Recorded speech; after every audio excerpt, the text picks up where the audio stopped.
अस्सलाम वालेकुम। Unit number 11 justice of हज़रत उमर रज़ी अल्लाह ताला की आज हम एक्सरसाइज देखेंगे। पहले इसके जो टेक्स्ट थी वो ट्रांसलेशन थी वो हम डिस्कस कर चुके हैं, वो अच्छी तरह हम पढ़ चुके हैं। अभी हम मूव करते हैं एक्सरसाइज की तरफ। एक्सरसाइज के अंदर देखते हैं हमारे पास क्या क्या है। क्वेश्चन आंसर, ऑब्जेक्टिव और ग्रामर की जो चीज़ें हैं वो स्टार्ट करते हैं। हमारी जो एक्सरसाइज है उसको, उसमें ग्लॉसरी के अंदर दिया गया है वर्ड अकाउंटेबिलिटी। अकाउंटेबिलिटी का मतलब होता है कि जिस चीज़ की हम एहतसाब कर सकें, उसको काउंटेबल कर सकें। कंपनसेट कहते हैं किसी चीज़ का मुआवजा अदा कर देना, किसी चीज़ का जजिया दे देना, डैमेज है जौन सा हुआ उसका उसको अदा कर देना। डिक्लेरेशन कहते हैं किसी चीज़ को रिवील करना, किसी चीज़ को ऐलान करना, देखिए अनाउंसमेंट करना या स्टेटमेंट बयान करना, किसी बंदे के सामने अपनी स्टांस, अपना जो नुक्ता नज़र बयान कर देना।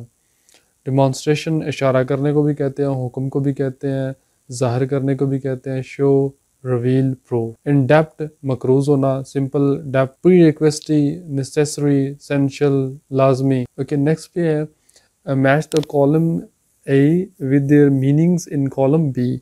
इसके मीनिंग वहाँ पर दिए गए हैं, वो आपने मैच करने हैं। वाइटल कहते हैं जो चीज़ इंतहाई ज़रूरी हो उसको वाइटल कहते हैं। वाइटल का मतलब यहाँ पर उसने फ्लॉस्क दिया हुआ है। जीनियस जो अक्लमंद हो, तो ब्रिलियंस है इसका मानी। कंस्फिकेशन होता है किसी चीज़ को रोक देना, महदूद कर देना, रोक देना। सीजियर लिखा हुआ है यहाँ पर।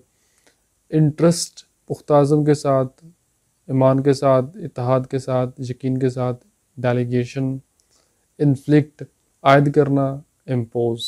Okay, I hope you understand. चलिए हम चलते हैं। Use the following words in your on sentences. Sentences की तरफ। ये सेंटेंस है, इनको आपने इनके सेंटेंसेस बनाने इन वर्ड्स के, ठीक है, इन वर्ड्स के आपने सेंटेंसेस बनाने हमारे पास हैं। फर्स्ट नंबर पे हमारे पास वर्ड सेंटेंसेस इनके वो देखते हैं। जीनियस, अक्लमंद, ज़हीन और फ़तीन आदमी जिसे कहते हैं। Hazrat Umar was very genius man. Very simple sentences हैं। सिंपल सेंटेंसेस बनाएंगे, यही आपके लिए ठीक रहेंगे, इसमें गलतियाँ कम होंगी। रिवील्ड, कुरान पाक वाज रिवील्ड ऑन हज़रत मोहम्मद सल्लल्लाहु अलैहि वसल्लम। आप सल्लल्लाहु अलैहि वसल्लम पर कुरान पाक नाजिल किया गया। परसेप्टिव कहते हैं चीज़ों को भांप लेने वाला, चीज़ों को रिसीव कर लेने का, चीज़ों को अंडरस्टैंड कर लेने वाला, बहुत ही जल्द। हज़रत उमर रज़ी अल्लाह ताला हैज़ अ परसेप्टिव पर्सनैलिटी। आपकी बड़ी परसेप्टिव पर्सनैलिटी थी। प्रोहिबिटेड, जो चीज़ मना की गई हो। It is prohibited to plug the flower, फूलों को तोड़ना मना किया गया है। कॉम्पिटेंस, काबिलियत को कहते हैं। हज़रत उमर रज़ी अल्लाह ताला हैड कॉम्पिटेंस ऑफ रूलिंग, वो हुकूमत करने के बहुत अहल थे या काबिलियत रखते थे। ओके, नेक्स्ट हमारे पास रीड कॉम्प्रीहेंशन। ये क्वेश्चन है, आंसर द फॉलोइंग क्वेश्चन। तो क्वेश्चन देख लेते हैं हम, इनके जो आंसर हैं वो कौन कौन से हैं। क्वेश्चन आंसर है जी हमारे पास, why was Ayesha and Talha excited. Simple answer देने आपने, वजह क्या थी। Ayesha and Talha were very excited because they were going to Rawalpindi. वो रावलपिंडी जाते हैं by the train with their parents, अपने पेरेंट्स के साथ। सेकंड क्वेश्चन है, why was a man fined by the ticket checker. उसने क्यों फाइन किया था। The ticket checker fined a man. देख लें, ये सेकंड फॉर्म थी हमारी यहाँ पर, तो हमने यहाँ पर भी सेकंड फॉर्म ही लगाई है। फॉर ट्रैवलिंग विदाउट टिकट, वो टिकट के बगैर ट्रैवल कर रहा था इसलिए। What kind of passenger were there in the train. Train में किस किस्म के पैसेंजर थे वो आपने बताने हैं, मेंशन करने हैं। There were all sort of passenger. पहली टर्म तो ये होगी, ऑल सॉर्ट ऑफ पैसेंजर, तमाम इकसाम के वावल लोग मौजूद थे। Some of them were polite, some were rude, some were talkative, some were quiet. कुछ खामोश तबा के थे तो बातें करने वाले थे, कुछ पोलाइट थे और कुछ रूड थे। यहाँ पर क्वेश्चन ऐसे भी लिखे, there were all sort of passenger in the train, polite, rude, talkative and quiet people. Simple आप ये भी आंसर लिख सकते हैं। What how should we speak in public, public में हम कैसे बात करें, वाले साहब से पूछते हैं बच्चे। We should speak gently when we are in public, तो हमें बड़े शाइस्तगी से आराम से बात करनी चाहिए। Why were the two man arguing in the train, एक दूसरे के साथ उर्दू में क्यों कर रहे थे। The man were arguing in the train over a seat, यहाँ तक भी कुछ बच्चे लिख देते हैं, ये भी एक्सेप्टेबल है, लेकिन आप अच्छा है आप मुकम्मल आंसर लिखिए। One man who had no seat wanted to get a seat from the other man, आदमी सीट चाहता था, आदमी के पास सीट नहीं थी, wanted to get a seat, वो चाहता था कि सीट मिल जाए, किससे मिले, फ्रॉम द अदर मैन, दूसरे आदमी से। इस तरह आपने इसका आंसर लिखना है। Okay next, filling the blanks with the given words, word भी दिए हुए यहाँ पर उन्होंने, यहीं से आपने उठा के इनके माने लिख देने हैं, तो वो आपने फिलिंग द ब्लैंक्स कर देनी है यहाँ पर। हज़रत उमर रज़ी अल्लाह is best known for his justice, ये तो अंडरस्टूड सी बात है। Some vials of dash were sent, vials of dash perfume की छोटी छोटी शीशियाँ थी वो भेजी गई थी। हज़रत उमर रज़ी अल्लाह ताला never dash in the matter of justice, justice के मामले में उन्होंने क्या नहीं था किया, compromised. As a punishment, Ayyaz bin Ghanam was assigned to toss the dash a herd of sheep. Task of tendering, tender होता है चराना, चराने यानी कि शीप्स को चराए वो। अय्याज बिन गन्नाम की बात हो रही है। हज़रत उमर रज़ी अल्लाह ताला is an excellent example of an ideal, किसकी एग्जाम्पल था, आइडियल जस्टिस, जस्टिस की वजह से वो मशहूर थे। नेक्स्ट है चूज़ द करेक्ट ऑप्शन, वो चूज़ करने हैं। द वुमन कैसरे रूम return the bottle filled with, क्या उसने भेजा था बॉटल्स के अंदर भर के, जैवल्स। हज़रत अय्याज बिन Ghannam was the governor of Egypt, मिस्र के थे। हज़रत उमर रज़ी अल्लाह ताला inflicted lashes upon his son, उन अपने बेटे को भी कोड़े मारे, कौन से, Abdurrahman, Ziyad, Baidullah, Abdullah, Abdurrahman की बात हो रही है।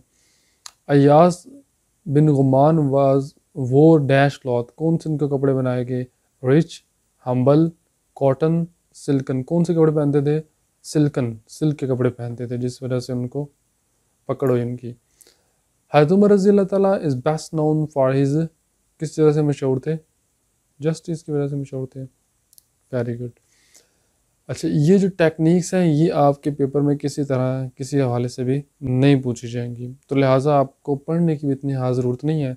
वैसे यहाँ से आप ये टेक्निक में थोड़ी सी पढ़ के बता देता हूँ आपको कौन कौन सी हैं। Technique for guessing the meaning of unfamiliar word, वो जो अल्फाज जो अनफेमिलियर होते हैं उनको आपने कैसे जज करना है। एक सिचुएशनल, बाज़ दफ़ा सेंटेंस सिचुएशन से आपने उसका मतलब निकालना होता है। He walks briskly to the class so that he would not be late, वो क्लास में चलता है किस तरह, लेट ना हो, लेट ना हो तो फिर चलेगा कैसे, तेज़ी से, तो ब्रिस्कली का मतलब तेज़ी से है। रेपिटेशन, एक दफ़ा रिपीटेशन भी हो जाती है बाज़ दफ़ा, तो वहाँ से भी हमें पता चल जाता है कि ये इसका मतलब ये है। It is a mournful person, person कौन सा है, मौनफुल, इसका मतलब हमें ढूंढना है। And just being around him makes me sad too, मुझे भी उसने बना दिया सैड, तो इसका मतलब वो खुद भी सैड है, तो लिहाजा आप सैड ही इसका मतलब करेंगे। Contrast, one place one plate of rice usually suffices me, एक प्लेट है राइस की वो suffices me, but one plate is not enough from my husband, लेकिन मेरे हस्बैंड के लिए इनफ नहीं है। तो ये पहले भी प्लेट की बात हो रही है, वो भी प्लेट थी ये भी प्लेट थी, तो इनफ होगा इसका मतलब। तो ये आपको करने की ज़रूरत नहीं है, ये आप इसी तरह ब्लैंक छोड़ सकते हैं। स्टूडेंट्स, ये बहुत ही इंपॉर्टेंट सा लेक्चर है। ये जो पार्ट है वो ग्रामर का बहुत ही डिफ़िकल्ट भी हो सकता है कुछ बच्चों के लिए और कुछ बच्चों के लिए ईजी भी हो सकता है। इसको पढ़ते हैं हम, ग्रामर द कंजंक्शन। कंजंक्शन को मैं सिंपली डिफाइन कर देता हूँ आपके सामने, क्योंकि इतना कुछ पढ़ने की ज़रूरत नहीं है हमें, आपके लेवल के मुताबिक। कंजंक्शन आपके सेंटेंसेस को जोड़ती है, छोटे छोटे सेंटेंसेस हैं उनको कंबाइन करती है, या आप कह सकते हैं वर्ड्स, जब conjunction is a word which joins together sentences, and sometimes words and but when where some common conjunction, some conjunction are used in a pairs, either or, neither nor, enough at। ठीक है, simply बात यही है, ये conjunction एक ऐसे अल्फाज को कहते हैं जो कि हमारे सेंटेंसेस को जोड़ते हैं। ओके, ये हम देखते हैं ये सेंटेंस है पूरा, इसको जोड़ने के लिए क्या हमने यूज़ करना है। यहाँ पर ये एक्टिविटी दी गई है, यहाँ से आप and, because, but, otherwise, until लगा सकते हैं। Be brave dash fear not. Be brave, बहादुर हो जाओ और गम ना करो, सिंपल बात। बहादुर हो जाओ और किसी बात का भी खौफ ना करो, डर ना करो। I ran fast dash I miss the train. दौड़ा तो मैं बहुत हूँ लेकिन ट्रेन हमसे छूट गई, लेकिन बट। ही फ्लड, फ्लड होता है एंड ही वॉज अफ्रेड, वो भागा लेकिन वो बहुत परेशान था। नहीं, यहाँ पर ये नहीं हो सकता। वो भागा वजह बतानी है, ही वॉज अफ्रेड, क्योंकि वो जो डरा हुआ था, बिकॉज। मेक हेस्ट, जल्दी करो, dash you will be late, वरना तुम लेट हो जाओगे। वरना की इंग्लिश आपने यहाँ पर लगानी है अदरवाइज। डोंट गो, ना जाओ, डैश ए कम, जब तक मैं नहीं आता, अनटिल आई कम, जब तक मैं मौजूद नहीं होता, यहाँ पर आ नहीं चाहता। तो ये आपके कंजंक्शन थी। कंजंक्शन का सिंपल सा आर्ट बता दिया आपको कि वो जो वर्ड्स हैं जो कि सेंटेंसेस को जोड़ते हैं के लिए इस्तेमाल होते हैं, उनको कंजंक्शन कहते हैं। फ्रेज एंड क्लॉज, ये बहुत ही इंपॉर्टेंट सा ये चीज़ें, फ्रेज एंड क्लॉज वाली बड़ी इंपॉर्टेंट सी चीज़ें हैं, और इसमें से अक्सर ऑब्जेक्टिव क्वेश्चन पूछ लिया जाता है। आपको इन वर्डिंग पे तवज्जो देने की ज़रूरत नहीं है, जो कंसेप्ट बताया जाता है उस कंसेप्ट पर आप फोकस करें। फ्रेज़, फ्रेज़ क्या होता है? एक ग्रुप होता है 2 और 3 वर्ड्स का, उसको हम फ्रेज़ कहते हैं।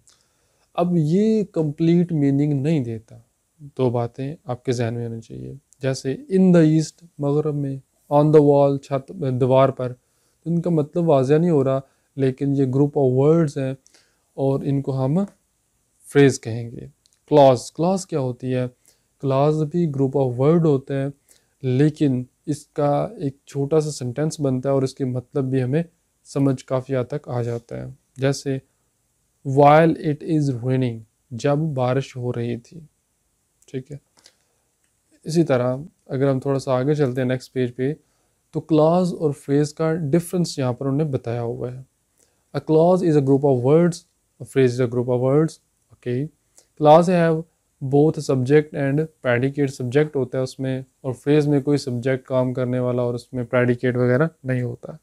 Clause can be independent, independent clause are full sentences, clause can be dependent, dependent clauses are not full sentences। यानी कि ये full sentence होता है जब ये छोटा sentence हो तो मतलब वाज़ह देता हो तो उसको भी, वो भी clause होता है, और अगर वो मतलब अपना पूरा ना दे उसको आप dependent clause कहते हैं। ठीक है, और एक एग्जांपल देखें तो द गर्ल्स इज नाइस, बड़ी अच्छी लड़की है। शी वेंट वेरी फास्ट, तेज़ी से गया, ये भी अच्छा सेंटेंस है, छोटा सा रहा, क्लॉज ही है। वी वॉश द कार, हमने कार साफ़ की, छोटा सा सेंटेंस है, इसको भी हम क्लास कहेंगे। On the other hand, excellent idea, great job, wonderful idea, ये 3 जो फ्रेजेस हैं, क्योंकि ना सब्जेक्ट है इसमें ना प्रेडिकेट है, पूरा सेंटेंस नहीं है।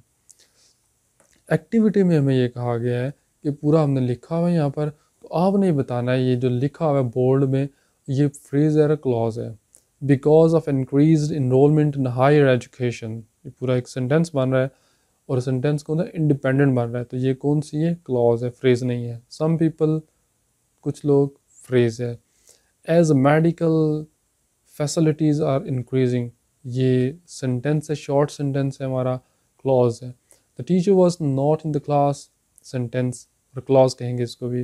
Okay, the rate of literacy in Pakistan is decaying day by day, decreasing, decaying, decreasing, same meanings. तो ये भी एक फ्रेज नहीं है बल्कि ये क्लॉज है, क्योंकि ये काफ़ी सारा इसमें वर्ड्स हैं। नेक्स्ट पेज पे चलते हैं हम। उसने क्या कहा है कि जी फ्रेजेस हमारे पास 2 तरह के हमारे पास फ्रेजेस हैं, वो बताता है। एक एडवर्ब फ्रेज है और एक एडजेक्टिव।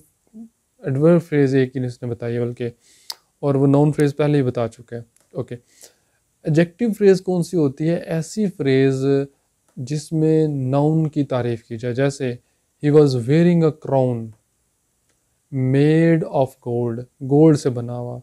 तो गोल्ड से बना हुआ क्या था? क्राउन। तो क्राउन क्या है? नाउन। जब नाउन की तारीफ होगी तो वो फ्रेज ही कहलाएगी। कौन सी है?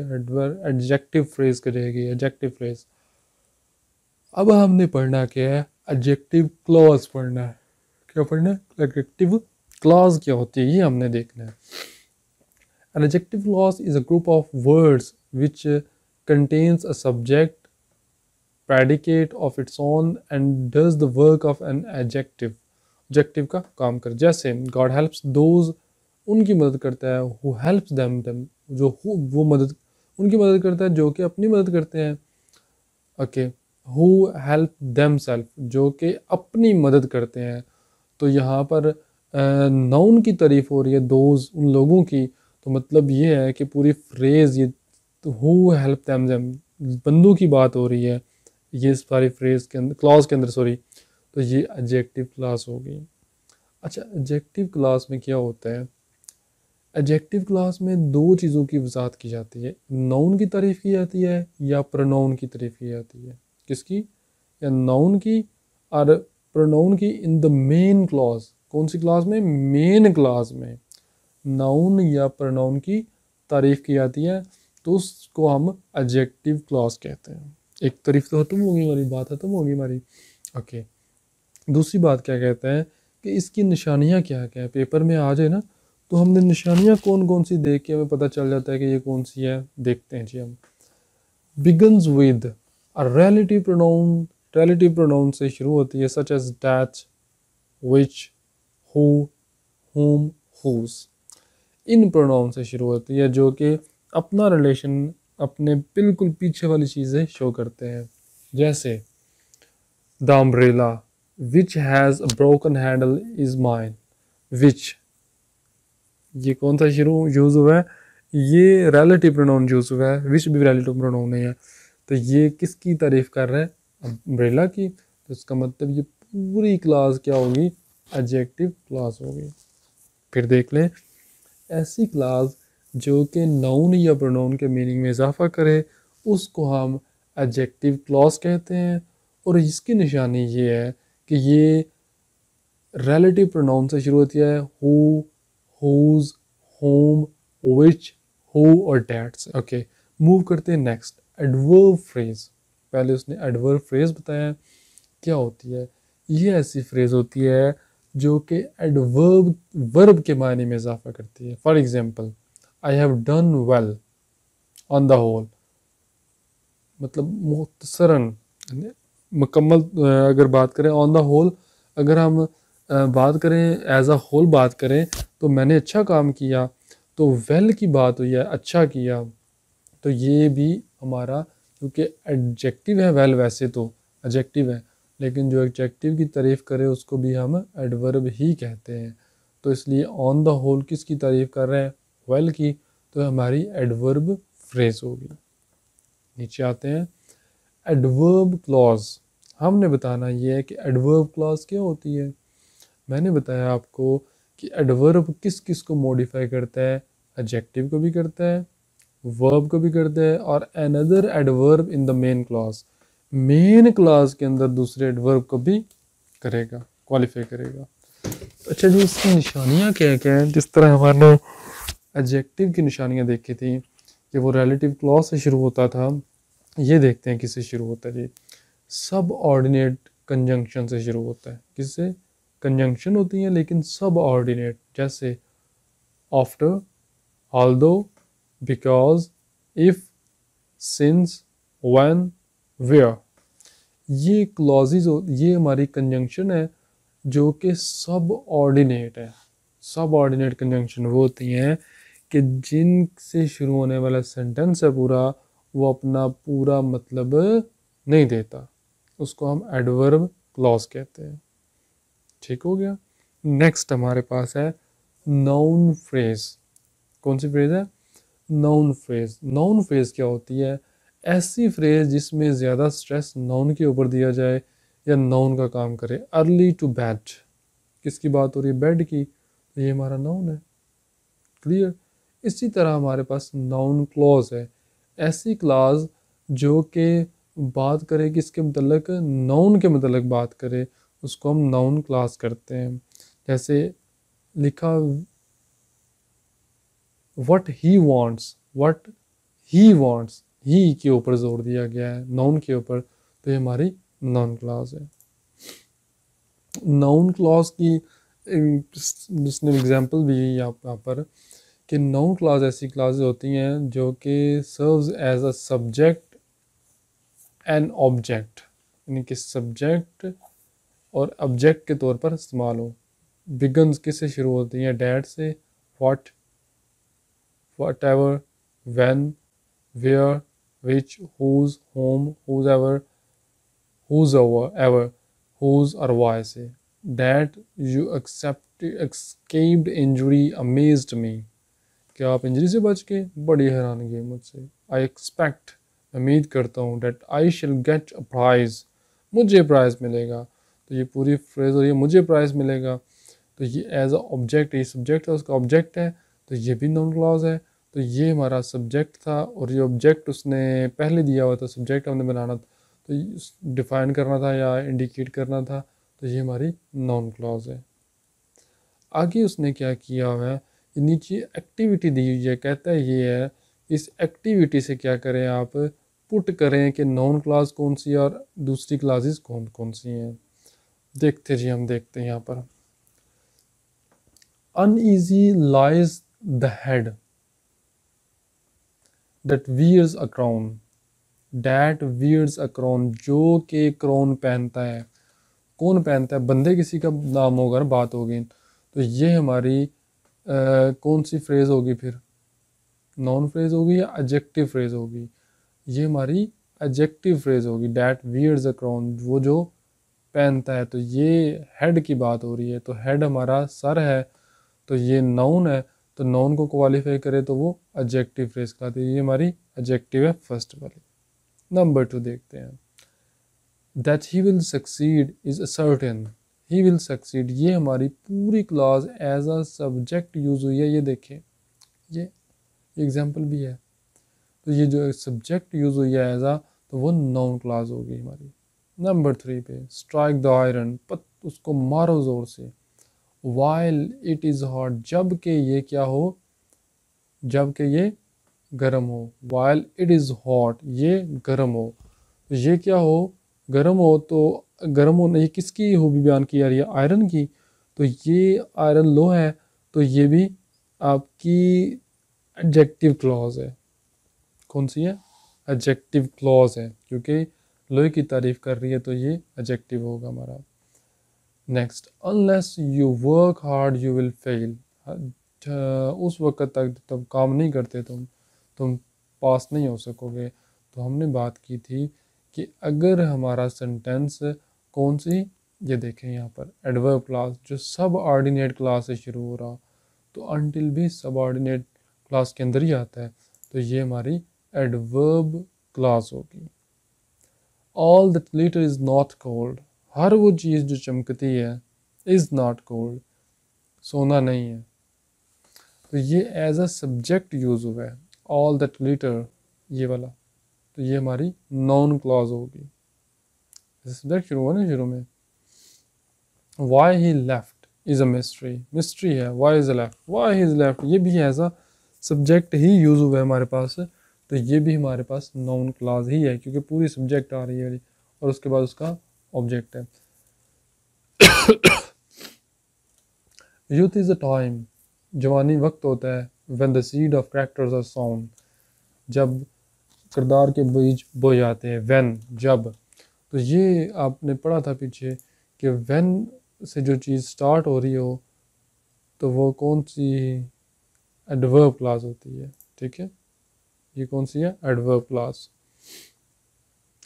He is not so clever, बहुत क्लेवर नहीं, एज यू थिंक आपको मालूम है कि ये भी एक सब ऑर्डिनेट है। कौन सी है, सब ऑर्डिनेट कंजंक्शन है, तो लिहाजा ये एडवर्ब क्लास होगी। आई विल रादर डाई, मैं मर जाऊंगा, then back, I will rather die, ये हमारे पास एज ए सब्जेक्ट यूज हुआ है पूरा, ये नाउन क्लास है। Life is what we make it, life is, life है व्हाट वी मेक इट, जो हम उसको बनाते हैं। तो ये हमारे पास ये भी नाउन क्लॉज ही है। क्यों? क्योंकि लाइफ इज़, लाइफ है, क्या है लाइफ? तो लाइफ की तारीफ हो रही है।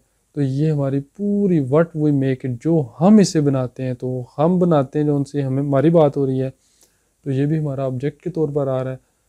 तो डेफिनेटली ये हमारी नाउन क्लॉज होगी। काफ़ी डिफ़िकल्ट सा था थोड़ा सा, और इसको हम बाद में ग्रामर में भी पढ़ेंगे। ओके, नेक्स्ट हमारे पास सेंटेंसेस हैं। सेंटेंस, सिंपल सेंटेंस, या मैं सादा सी बात करूँगा आपके सामने। सिंपल सेंटेंस वो होता है जिसमें एक ही सब्जेक्ट और बाकी प्रेडिकेट हो, ऑब्जेक्ट हो, यानी कि ऑब्जेक्ट भी सिंपल सा हो। जैसे हिज करेज, उसका हौसला, वन हिज ऑनर, उस हौसले ने उसके लिए इज़्ज़त कमाई है, उसके हौसले ने उसे इज़्ज़त दिलवाई है। तो सिंपल सा सेंटेंस है, सादा सा सेंटेंस है। नेक्स्ट देखिएगा, कंपाउंड सेंटेंस होता है जिसमें एंड वगैरह लगा कर 2 से 3 सेंटेंस बनाए जाएं, जोड़ा जाए उस सेंटेंस को। जैसे night comes, night come on, and लगाया उसने, रेन फेल हेविली, ये दूसरी 2 सेंटेंसेस हो गए। And we all got very wet, और हम सब भीग गए। यानी कि एक उसने क्या किया, मेन क्लास लगा के दूसरी 2 इंडिपेंडेंट क्लासेस लगा दी हैं, लिहाजा उसने ये कंपाउंड सेंटेंस बना दिया 2-3 सेंटेंसेस को जोड़कर। और एक मज़े की बात बताएं, ये जो क्लासेस होंगे तीनों, ये इंडिपेंडेंट क्लासेस होंगे, डिपेंडेंट क्लास नहीं होगी। ये बात याद रखिएगा कंपाउंड सेंटेंस में। यानी कि सेंटेंस किसी दूसरे पे डिपेंड नहीं करेगा अगर उसको लादा। जैसे we all got very wet, हम सब गीले हो गए, मतलब समझ आ रहा है। रेन फेल हैविली, बारी तरह, यानी कि अक्सरियत से रेन हुई, बारिश बहुत ज़्यादा हुई, तो इसका मतलब समझ आ रहा है। नाइट्स कम ऑन, रात हो जाती है, तो इसका मतलब भी समझ आ रहा है। तो ये हमारी इंडिपेंडेंट क्लॉजेज है। कॉम्प्लेक्स सेंटेंस की क्या पहचान है? यानी कि कॉम्प्लेक्स सेंटेंस ऐसा सेंटेंस होता है जिसमें एक इंडिपेंडेंट क्लॉज हो और उसमें बाकी 1 या 2 डिपेंडेंट क्लॉजेज हो। फॉर एग्जांपल दे रेस्टेड, ये इंडिपेंडेंट क्लॉज है, उन्होंने रेस्ट किया। आगे व्हेन इवनिंग केम, जब रात हुई। अगर जब रात हुई को देखें तो ये डिपेंड करता है अपनी फर्स्ट क्लास के ऊपर अपने मानी देने के लिए, लिहाजा इसको हम कॉम्प्लेक्स सेंटेंस कहेंगे। यानी कि कॉम्प्लेक्स सेंटेंस ऐसा सेंटेंस होगा जिसमें एक बात, एक लाइन की तो समझ आएगी, बाकी लाइनों को अगर हम लादा लादा कर दें तो उनकी समझ नहीं आएगी। Activity of compound complex sentences है, ये देखते हैं हम, ये कॉम्प्लेक्स है, कंपाउंड है। Where ignorance is bliss, this folly to be wise, ये हमारी कंपाउंड सेंटेंस है क्योंकि इसका मतलब भी वाज़ह समझ रहा है, इसका भी आ रहा है।